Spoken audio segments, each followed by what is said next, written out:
friends, welcome back to my channel. So today we are going to attempt to make my grandma's recipe for orange jello. It isn't really a homemade recipe, but it kind of is. I guess, yeah, I'm going to consider it a homemade recipe.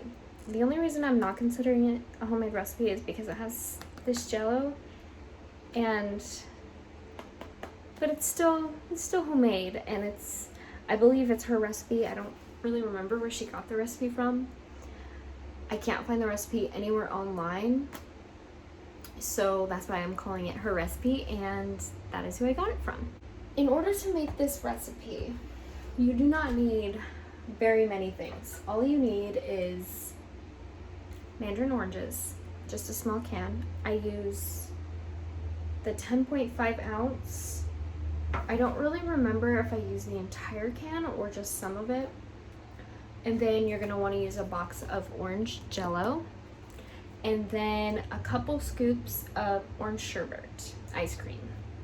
This jello is so good that I do not like jello at all. I've never liked jello.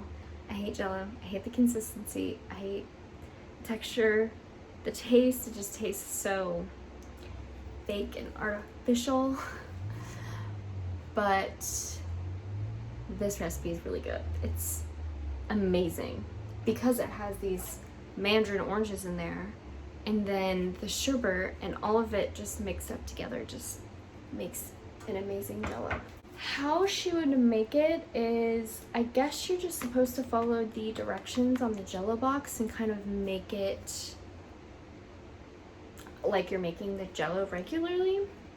But the only thing that is different is that you're gonna be adding in the mandarin oranges and the ice cream before you throw it into the fridge. So after all the cooking process is done and all of that stuff, I usually use this speed set method.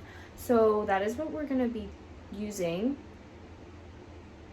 There is another method, but you have to refrigerate the jello for 4 hours or until completely firm.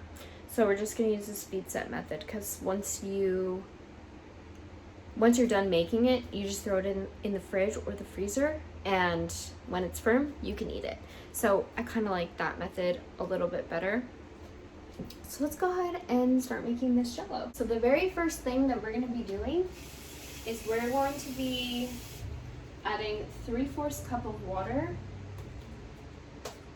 into a little pot, and we're going to just wait for that pot of water to boil, and then we're going to dissolve the jello mix in that boiling water. Okay, so let's read the directions together. So it actually says dissolve gelatin mix in 3/4 cup of boiling water, and then add ice to 1/2 cup of cold water. Add ice to 1/2 cup cold water. That makes no sense. Add ice to 1/2 cup of cold water to make. Okay. My mind was elsewhere. So we're gonna go ahead and get this. Okay, that makes sense. I had to reread it like 20 times. I often have to do that. I don't know why. There's something wrong with it, but let's see. So we're gonna grab 1/2 cup of cold water. So we have our 1/2 cup of cold water, and then we're gonna go ahead and add ice to make 1 to 1/4 cups. Okay. That makes sense now. 1 and 1/4.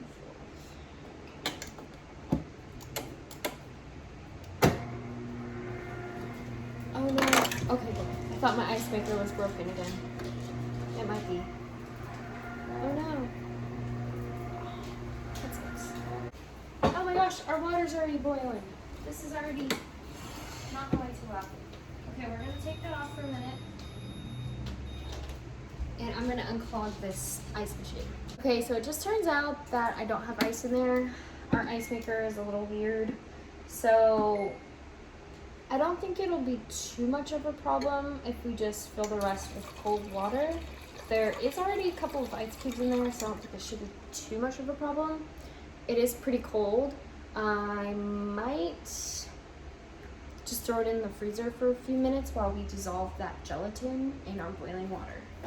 All right, so now we're just gonna be adding this gelatin in this boiling water to dissolve it.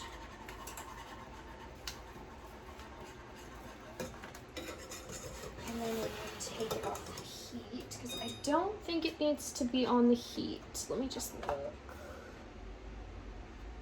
Let's see, okay. Gelatin mix, add ice to 1/2 cup. Okay, stir into gelatin until slightly thickened. Okay, so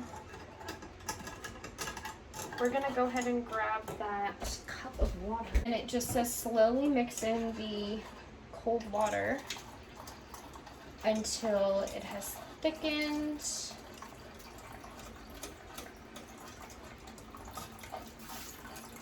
Every time I make this jello, I feel like I'm making it wrong, but then it turns out that I make it right. Every time, it's so odd. Well, I kind of already made them, but I accidentally didn't press record when I was mixing these together, so I basically just split the 2 cups into 2 bowls. I poured the mandarin oranges in these bowls, and then I did about a heaping spoonful or scoop of sherbet, orange sherbet, and then I just mixed it around in here to make sure that the orange sherbet was completely melted and mixed in here. Now the only thing with this jello is when you put it in the fridge, in the refrigerator, you will, I mean, you can already kind of see it. You'll see these little bubbles kind of forming, and that will stay as it firms up. I think it's basically just the sherbet in there, because the bubbles weren't in there until after I started mixing in the sherbet. I'm not sure why it does that, but it's totally fine if you just want to skim off the bubbles once it firms up. Perfectly fine. Or if you just want to eat it, it's just sherbet. It's perfectly fine as well. We're gonna go ahead and get these placed in the refrigerator, and this is how they look now. And we got our mandarin oranges in there as well. So we got about a cup in each bowl. I made 2 separate bowls because I'm taking one to my grandma and then keeping one for me and Nick. So I think we're just gonna throw them in the refrigerator either uncovered, or we might throw some aluminum foil on the top of these. And I did decide to go ahead and put the aluminum foil on top. And then we're just going to put them in the refrigerator. I might even put one in the freezer to see what happens. If it firms up faster, it probably will. I'm gonna place ours in the freezer and see how long it takes for it to firm up. And then I'll do the same with this one. I'll just set a timer and see how long it takes for the one in the refrigerator to firm up. So it is about 2 hours later, and the jello in the fridge looks like this. So it'll probably take a few more hours if I were to leave it in the fridge. But I think I'm going to set this one in the freezer because this one, after 2 hours, is pretty firm. So it is now ready to eat. That is it for today's video. I hope you guys enjoyed. I know it was kind of a short video and recipe. It really didn't take much, but this is a really good recipe. I really enjoy it, especially around the holidays. My grandma used to make it for Christmas and Thanksgiving. Although she's unable to make it now, I will be the one now making the orange sherbet. So it kind of means a lot to me to kind of get that passed down on to me. So I hope you guys enjoyed hanging out with me for a little bit today. I didn't record the like most important part of the video. I forgot to press record. So I'm a little bummed out about that, but that's okay. It's okay. For the rest of your day. I'll see you next time. Bye.